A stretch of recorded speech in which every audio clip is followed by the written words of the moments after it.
Hi అండి. ఈరోజు topic వచ్చేసి పంచభూతాలు. కంటికి కనిపించే అనంత విశ్వంలో జీవకోటి ఒకటి. మనుగడని శ్వాసిస్తుంది, నడిపిస్తుంది. పంచభూతాలు 5 రకాలు. ఒకటి గాలి, నీరు, నిప్పు, నేల, ఆకాశం. భూతాలలో ఒకటైనది నీరు. ఎక్కడో పర్వతాలలో ఎడారిలో ఉంటున్న జలపాతం నది సెలయేరు పారుతూ గట్టు పుట్ట చెట్టు అని తేడా లేకుండా తన గమ్యాన్ని చేరుకునే మార్గంలో నిరంతరం తరలిపోతుంది.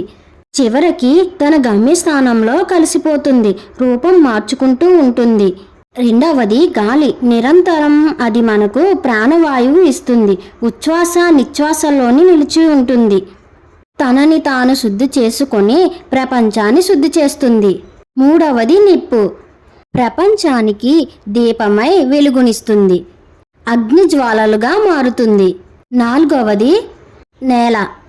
ఎంత భారమైనా తన అని ఒకసారి బాధ్యత అని అనుకుంటే ఎంత బాధనైనా భరిస్తుంది. ఐదవది ఆకాశం. అంతా నిశ్శబ్దం, నిశ్చలంత శూన్యం. ఇది ఏం జరిగినా చూస్తూ ఉంటుంది.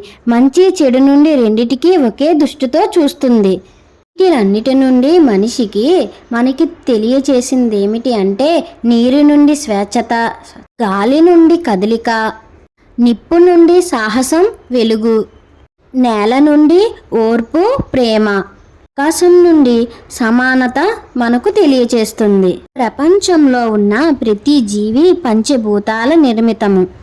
పంచభూతాలతో సృష్టించబడిన మనిషికి ఆ పంచభూతాలు ఎప్పటికప్పుడు మార్గదర్శకం చేయడానికి ప్రయత్నిస్తూ ఉంటారు. కానీ మనము ఆ మార్గదర్శనానికి తెలుసుకోవాలని కూడా ప్రయత్నం ఎప్పుడూ చేయము. నా వీడియోస్ కానీ మీకు నచ్చినట్లయితే లైక్ చేయండి, షేర్ చేయండి, సబ్స్క్రైబ్ చేసుకోండి. మరొక మంచి వీడియోతో రేపు